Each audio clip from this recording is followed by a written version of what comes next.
सहनाववतु सहनौ भुनक्तु सह वीर्यं करवावहै तेजस्विनावधीतमस्तु मा विद्विषावहै। ओम शांति शांति शांति। हरि ओम श्री गुरुभ्यो नमः। हरि ओम।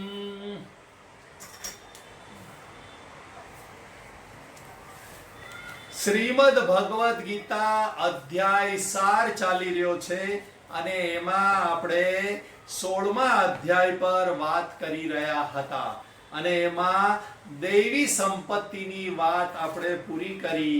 અસુરી સંપત્તિ જે લોકો સાંસારિક ભોગ ભોગવવા માંગે છે અને સંગ્રહ કરવા માંગે છે એને શાસ્ત્ર અસુર કહે છે। તો આ અસુરી સંપત્તિ આ આસુરી સંપત્તિના લોકો કેવા હોય છે એ ચોથા શ્લોકમાં ભગવાન સમજાવવાનું ચાલુ કરે છે અને એનો ખૂબ વિસ્તાર કરે છે। ભગવાને આ 16મો અધ્યાય એ કળિયુગને ધ્યાનમાં રાખીને વિસ્તારથી કીધો છે। તો ચોથો શ્લોક દંભો દર્પોભિમાનશ્ચ ક્રોધઃ પારુષ્યમેવ ચ अज्ञानं चाभिजातस्य पार्थ संपदमासुरीं। આમાં 6 જ દુર્ગુણ કીધા છે। અસુર લોકોના 6 જ દુર્ગુણ કીધા છે પણ 6 માં બધું આવી જાય। એટલે કે એક અજ્ઞાન આવ્યું એટલે બધા જ દુર્ગુણ આવી જાય। જન્મ મૃત્યુનું ચક્ર આવી ગયું એટલે પતી ગયું। તો આપણે 6 દુર્ગુણને સમજીએ।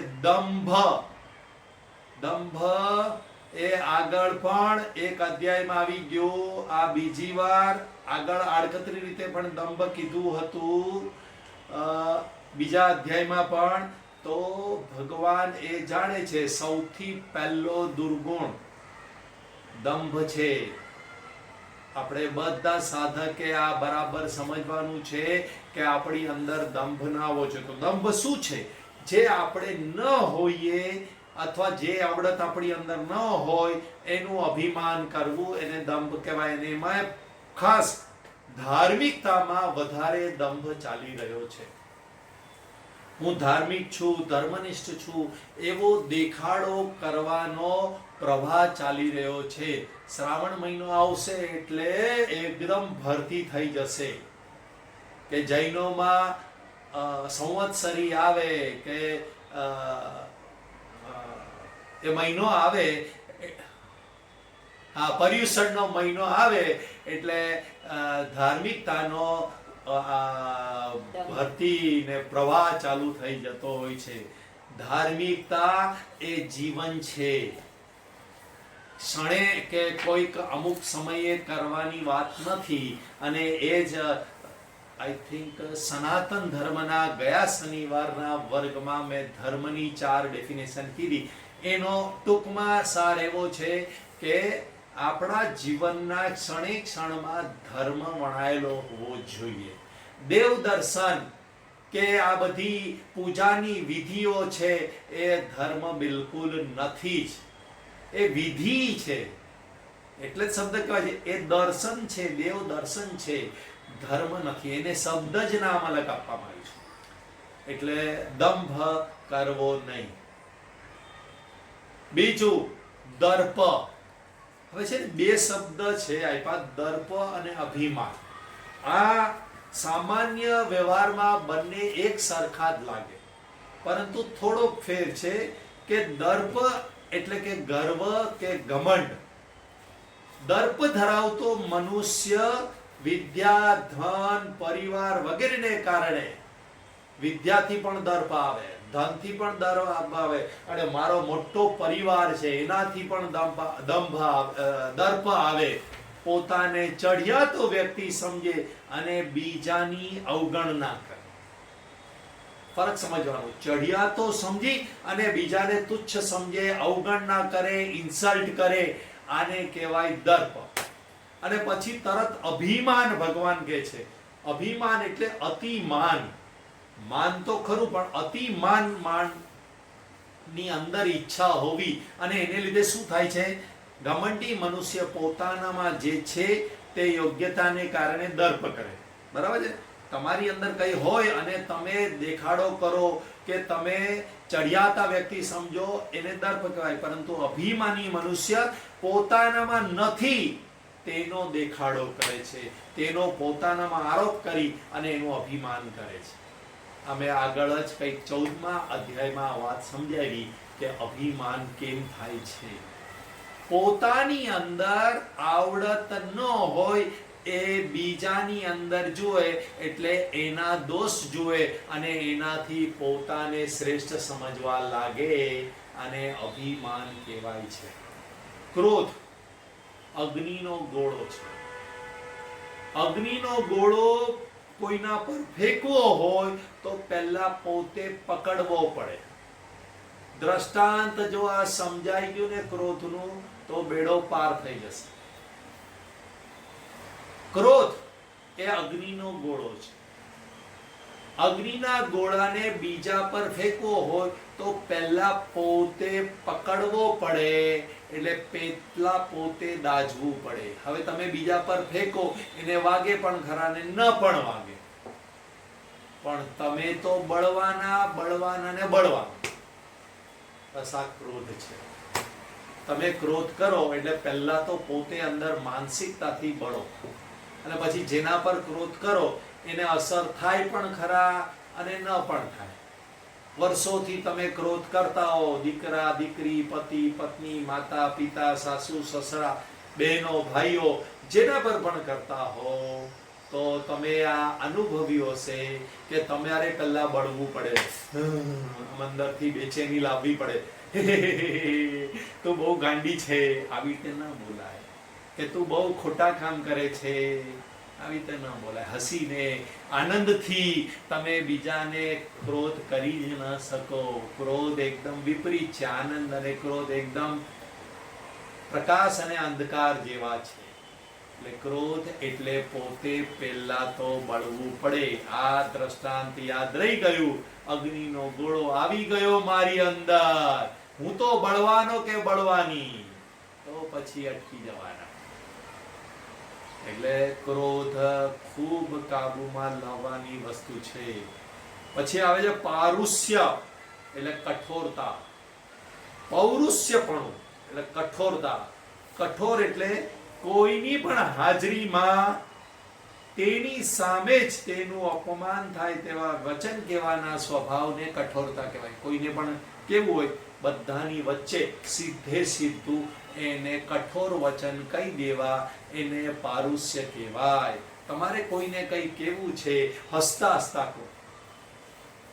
તમને કોઈ એકલું ન મળતું હોય અને જાહેરમાં જ મળતા હોય હંમેશા, પણ એ જાહેરમાં જ હેરાન કરતા હોય બધાને, અથવા તો કોઈ પણ એની અંદર દુર્ગુણ કોઈ દેખાય તો હસતા હસતા કહો. અને કદાચ હસતા હસતા કહેવાની આવડત ન હોય તો મનમાં રાખો, એકલા મળો ત્યારે કહો. કહેવું જોઈએ. અને છતાંય ઈશારામાં, નવા હજી તો લગ્ન નક્કી થયા હોય ને ત્યાં ઈશારામાં વાત થતી હોય તો સમજાઈ જાય. અને પછી 20, 25, 26 વર્ષ થાય એટલે પછી શું થાય, તમે તો મને સમજતા જ નથી. બોલો, આખી જિંદગી કાઢી નાખે પરંતુ તમે તો મને સમજતા જ નથી. બસ આવું જ હોય. એટલે એનાથી કઠોરતા આવી જતી હોય છે. આપણે દરેક વ્યક્તિ માટેના એક ચશ્મા બનાવી દીધા હોય છે. એ વ્યક્તિ આવે એટલે ખીચામાંથી ચશ્મા કાઢીને પહેરી લઈએ, એટલે ચશ્મા જેવા કલરના હોય એવું જ સામેવાળી વ્યક્તિ દેખાય. અરે વ્યક્તિને 10 વર્ષ પછી પણ એ જૂના ચશ્મા સંઘરીને રાખ્યા. 10 વર્ષમાં વ્યક્તિની અંદર કેટલો બધો પરિવર્તન આવી ગયો. તમે જ બધા છો, 2 વર્ષથી ભગવદ્ ગીતા સાંભળો છો અને ભગવદ્ ગીતા ભણાવો છો, તો શું તમારી અંદર પરિવર્તન ન આવ્યું હોય? આસમાન જમીનનું પરિવર્તન આવી ગયું. પરંતુ તમારા સગાવાલા, તમારા પરિવારના લોકોએ એક ચશ્મા ખીચામાં બનાવીને રાખ્યા. મારી પત્ની તો આવી જ છે, મારો પતિ તો આવો જ છે, ને મારી પુત્રીઓ તો આવી જ છે, ને મારી મમ્મી તો આવી જ છે. આવું ચશ્મા પહેરીને ચાલતું હોય. એટલે જ કાલે જ ગુરુવારે રિવિઝનમાં શિલ્પાબેન બોલ્યા હતા કે કોઈ પરિવારમાં કોઈનું પણ સારું કામ જુઓ તો એને તરત એપ્રિશિએટ કરો, તો એનાથી તમારા ચશ્મા બદલાતા જશે, તમારો દ્રષ્ટિકોણ, તમારો એ વ્યક્તિ પ્રત્યેની છાપ બદલાતી જશે, તો સુખ થશે આપણને પણ અને સામેવાળાને પણ. મીઠું બોલવાનું, ભોજન સારું બન્યું કે નહીં, પણ કોઈક એક વસ્તુ તો સારી હોય ને એના વખાણ કરી દેવાના. એનો અર્થ એમ નથી કે એક જ વસ્તુ સારી છે, પરંતુ વખાણ. આ રેશમા બેન છે કે કોણ છે? હા, એટલે વખાણ કરવાથી તમારી અંદર કઠોરતા વહી જાય છે. તમે જો આ પ્રેક્ટિસ કરજો, અહીંયા તો મોટે ભાગે બહેનો છે, પ્રેક્ટિસ કરજો. પતિના આખા દિવસ દરમિયાન કોઈ પણ સારા સદગુણ સારા જ સદગુણ દેખાય કે સત્કાર્ય દેખાય, તરત એપ્રિશિએટ કરો. જરાય કંજુસાઈ કરો નહીં, જરાય રાહ નહીં જુઓ. છોકરા છોકરીઓમાં પણ કરો. તમારે એને ટોકવાનું છે બરાબર, પરંતુ સાથે સાથે વખાણે એટલા કરવાના છે. આપણે બધા એવું માની લે કે આ વખાણવાથી છાપરે ચડી જાય છે. શું તમારા મેં વખાણ કર્યા તમે છાપરે ચડી ગયા? અહીંયા બેઠેલા મોટે ભાગે બધા લોકોએ પારાયણ કર્યું હશે. શું તમે છાપરે ચડી ગયા? ના, ઉલટાના વધારે આગળ વધ્યા. જો તમે ત્રીજો, ચોથો, પાંચમો, 12મો, 13મો, 14મો, 15મો, 16મો શિવ તાંડવ, શિવ પંચાક્ષર, રુદ્રાષ્ટકમ વગેરે વગેરે, બિલ્વાષ્ટકમ વગેરે વગેરે વગેરે શીખવા લાગ્યા. તો પહેલું જ્યારે પારાયણ કર્યું છે ત્યારે મેં વખાણ કર્યા ને, તો ચણાના ઝાડ, અરે હું તો બહુ હોશિયાર છું. બસ પતી ગયું.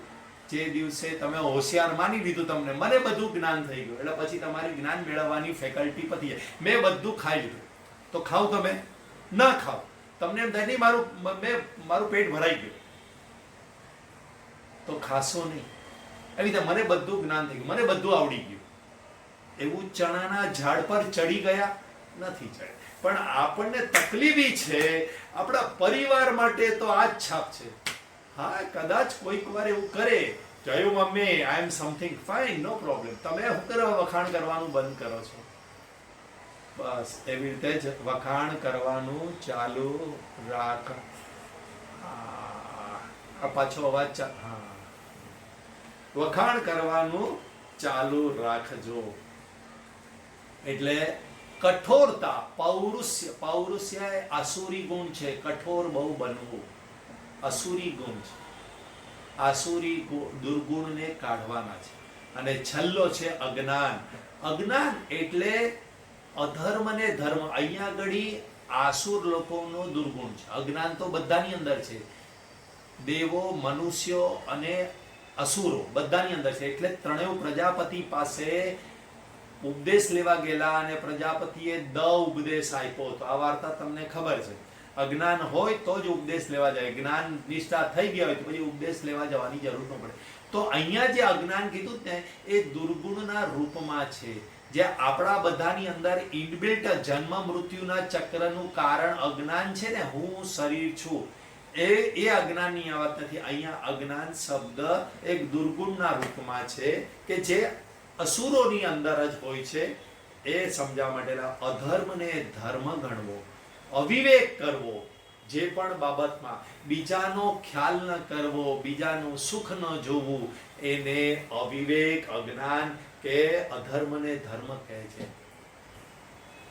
તો ધર્મ એટલે શું? સિમ્પલ, એક આત્માનું પ્રતિકૂલાની અન્યસામ ન સમાચરે. બસ પોતાને કોઈ પણ વસ્તુ પ્રતિકૂળ હોય એ બીજા સાથે આચરણ નહીં કરવું. આ બેઝિક ધર્મ પણ બધા અહીંયા બેઠેલાને આવડી ગયો. તો શ્રાવણ મહિનાના ઉપવાસ કે આસો મહિનાના 10 દિવસના નવરાત્રીના ઉપવાસ કે ભાદરમા મહિનાના ગણપતિના ઉપવાસ કે જે કંઈ પણ હોય એ કરવાની જરૂર પડશે નહીં.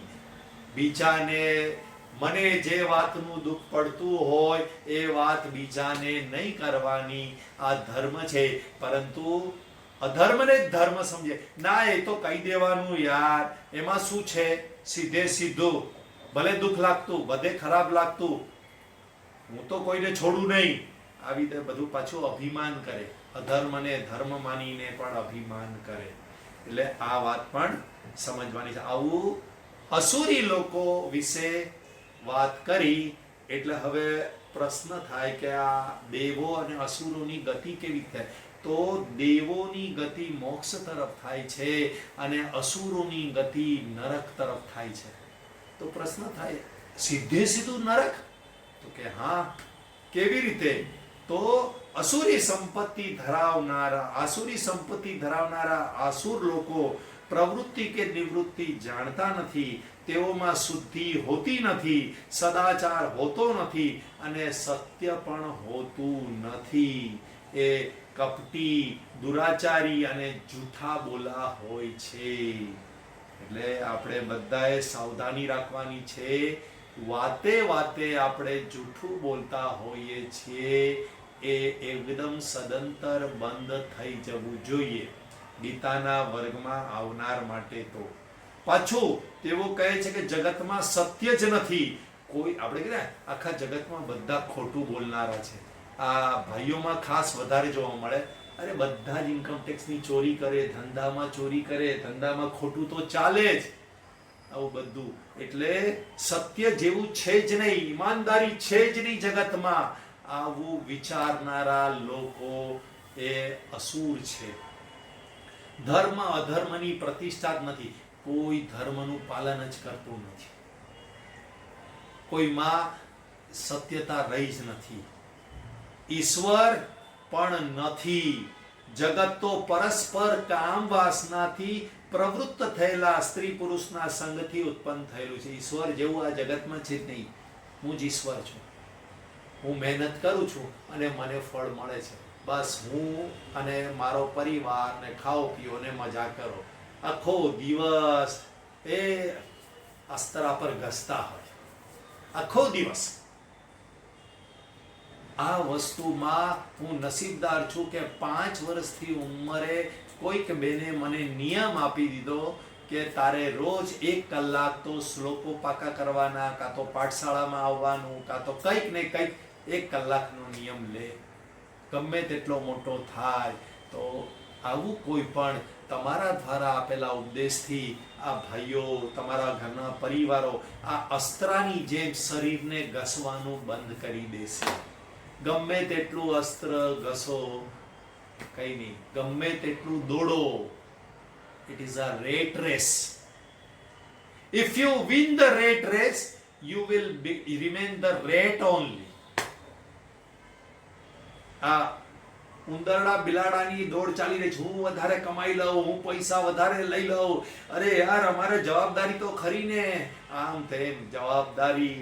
ઓહો, ભગવાન પાસે, ભગવાન માટેની કોઈ જવાબદારી. સર અમને ટાઈમ જ ન મળે, બહુ કામકાજ, સવાર રાત. બેનો પણ પાછો બોલ, સર રાતના 10 વાગે તો ઘરે આવે છે. એટલે બેનો એવું ઈચ્છે છે, ભલે તમે તો અસ્તરામાં ઘસે રાખો તમે. બસ. અને ધર્મપત્ની ન કહેવાય. હું તો એકદમ સ્પષ્ટ. કોઈ બેન એવું કહે ને, સર એમને ટાઈમ જ નથી મળતો, એટલે પહેલા તો એ ભાઈનું નહીં, બેનનું મને સમજ પડી જાય કે આ ધર્મપત્ની નથી. બસ. ધર્મપત્ની એટલે ધર્મના માર્ગ પર ચલાવનારી પત્ની, સહધર્મચારીણી. એટલે ધર્મના માર્ગ પર સાથે સાથે ચલાવનારી. બસ આટલું. આને જ પત્ની કહેવાય. બાકી બધી બાયડી નહીં. પણ સર બહુ અઘરું છે. લગ્ન કરવા અઘરા નહોતા, પતિ શોધવો અઘરો નહોતો, ગર્ભમાંથી બહાર નીકળવું અઘરું નહોતું. તમે ને મેં અઘરા કામ સિવાય કંઈ કર્યું જ નથી.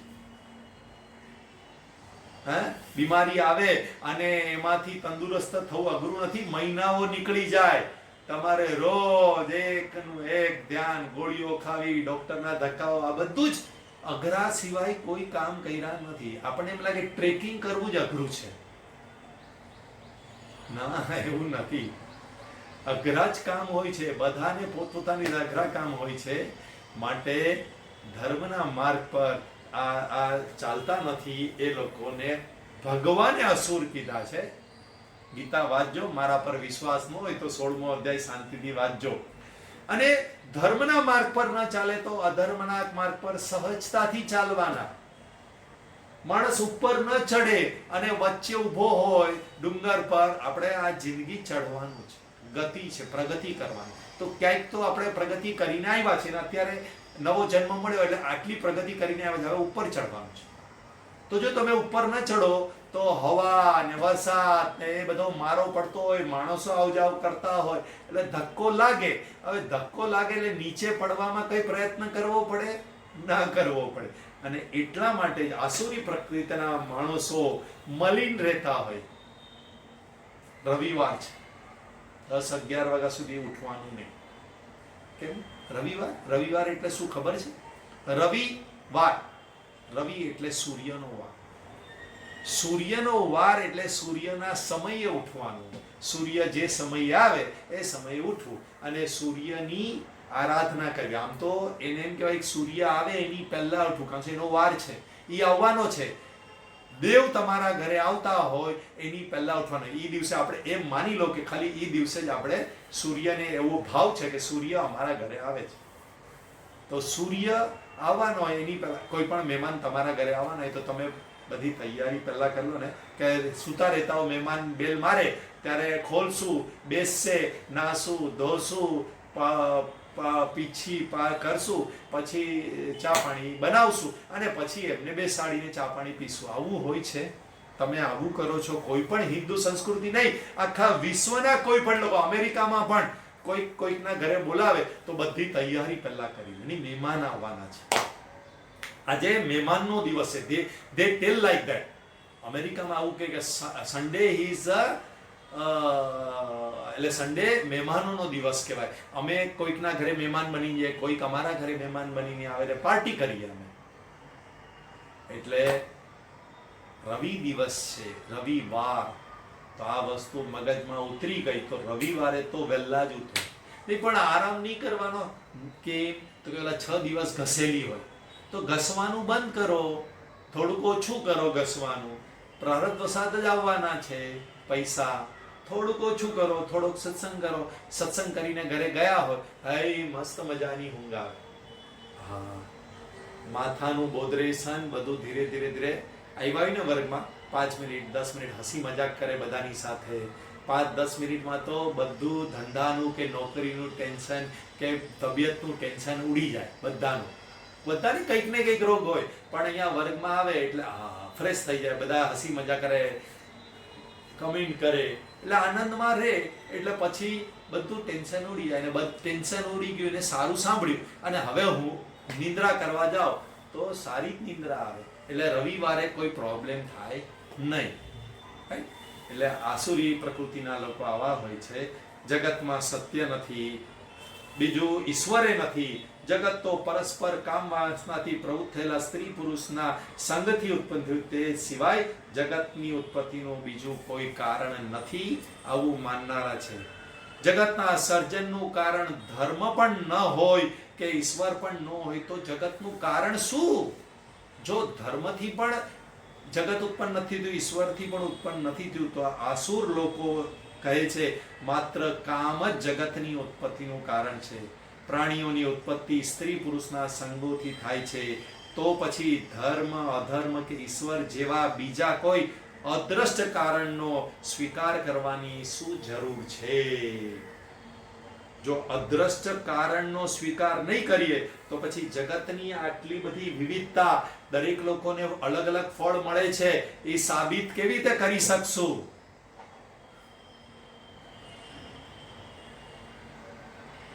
કિરણબેન કોઈ છે? હા, આવા લોકો જાણે કે જગતનો નાશ કરવા સર્જાયો હોય તેમ જગતના શત્રુ તરીકે તેઓ વર્તતા હોય છે. હવે આ શત્રુ તરીકે વર્તતા લોકોને હંમેશા અસંતોષ જ રહ્યા કરે છે અને અસંતોષમાંથી કામનાઓ ઉત્પન્ન થયા જ નહીં. હજી કંઈક બાકી છે, હજી એક પોસ્ટ મેળવવાની બાકી છે, હજી કંઈક ડેવલપમેન્ટ કરવાનું બાકી છે, હજી એક મોટો ફ્લેટ લેવાનો બાકી છે, હજી એક ફોરેન ટૂર કરવાની બાકી છે, છોકરાને સેટ કરવાનો બાકી છે, દીકરીના લગ્ન કરવાની બાકી છે. સંતોષ જ નથી. એટલે સંતોષ ન હોય એટલે કામના જન્મે અને પછી બાહ્ય વિષયો તરફ દોડે, પરંતુ બાહ્ય વિષયો સંતોષ આપી શકતા નથી. એટલે જ્યાં છે ત્યાંના ત્યાં જ પોતાની પાસે જે છે તે ધનની રોજ ગણતરી કરતા રહે છે અને વધુ ધન મેળવવાની યોજનાઓ પણ બનાવતા રહે છે. આ પણ આસુર સંપત્તિ છે, આસુર લોકોનું લક્ષણ છે. આને પણ ધ્યાન રાખવાનું. વસ્તુઓ મર્યાદિત છે અને તેને મેળવવાની ઈચ્છના રાખનારો ઘણા છે. તેથી અર્થ અને કામના સંચયમાં તો સ્પર્ધા રહેવાની જ. તમે એકે એક જણને પૂછજો, સ્પર્ધામાં લાગેલા છે. કેમ સ્પર્ધામાં? તો કે રિસોર્સિસ ઓછા છે અને મારી કામના વધારે છે, મારે વધારે મેળવી લેવું છે. તમારી ને મારી આવડત ઓછી છે, પરંતુ આવડતથી વધારે મેળવવું છે, એટલે સ્પર્ધા થાય, વધારે સમય આપવો પડે, વધારે પુરુષાર્થ કરવો પડે છે. આવા આસુર લોકોની ગતિ શું થાય? ઘણું વિસ્તારથી ભગવાન સમજાવે છે. આ સાર છે એટલે તો કે આસુર લોકો, આ પ્રશ્નના ઉત્તરમાં ભગવાન કહે છે કે આવા અનેક પ્રકારના દુષ્ટ સંકલ્પોથી વિવિધ પ્રકારની ભ્રાંતિમાં પડેલા મનુષ્યો મોહથી અર્થાત અવિવેકની જાળમાં સપડાયેલા હોય છે. જેમ માછલી જાળમાં સપડાઈ જાય અને પછી તરફડીને મરી જતી હોય છે, તેવું જ પોતાનું અત્યંત અનિષ્ટ કરનારા વિષય ભોગમાં તેઓ અતિશય આસક્ત છે. તેમાં જ વધુને વધુ ખૂંપતા જાય છે. આ કારણે તેમના પાપમાં પ્રત્યેક ક્ષણે વૃદ્ધિ થતી જાય છે. તમારે વધુ ધન મેળવવું હોય અને તમારી કેપેસિટીની બહાર તમારે ધન મેળવવું હોય તો કંઈક કાવા દાવા, કંઈક કપટ કરવું જ પડે, કંઈક ખોટું બોલવું જ પડે. એટલે પાપની વૃદ્ધિ થતી જાય છે, જેના પરિણામે મળમૂત્રથી ભરેલા અપવિત્ર નરકમાં તેઓ પડે છે. માટે સાવધાન થઈ જજો બધા. ખાલી ધન અને ભોગની પાછળ લાગેલા લોકોની આ જ ગતિ થવાની છે. અને એમાંથી બહાર નીકળવું હોય તો નિયમ લેવાનો, રોજ 1 કલાક હું સત્સંગ કરીશ, રોજ નિયમિત. પૂજા પાઠને એ તો મેં તમને કીધું કે એ દેખાડો છે અને એ રૂટીન થઈ ગયું છે, એ યાંત્રિક થઈ ગયું હોય છે. અને એટલા માટે એનું તમારી અંદર પરિવર્તન નથી આવતું. આપણે પ્રગતિ કરવાની છે. પ્રગતિ કરવા માટે મનની પ્રગતિ છે. આપણે મન સાથે લઈને આવ્યા છે. અમુક ડેવલપ થયેલું મન છે, અમુક શુદ્ધ થયેલું મન છે, હવે એને વધારે શુદ્ધ કરવાનું. જો આ એક જ ચાન્સ છે મનુષ્ય જન્મમાં, અને આમાં ન કરો તો પછી ફરીથી પાછા ભગવાન નરકમાં જ પડે છે. તો પ્રશ્ન થાય કે આસુરી વૃત્તિવાળા કેટલાક લોકો તો વૈદિક યજ્ઞ યાગાદિ કરતા હોય એવું જોવા મળે છે, દાન પણ કરતા હોય, તો શું એ લોકો પણ નરકમાં પડશે? હા, એ લોકો પણ નરકમાં પડશે. કેમ? તો કે આસુરી સંપત્તિથી આ બધું કરે છે. કેમ નરકમાં પડશે? તો કે એ લોકો ધન, માન અને મત ધરાવતા હોય છે.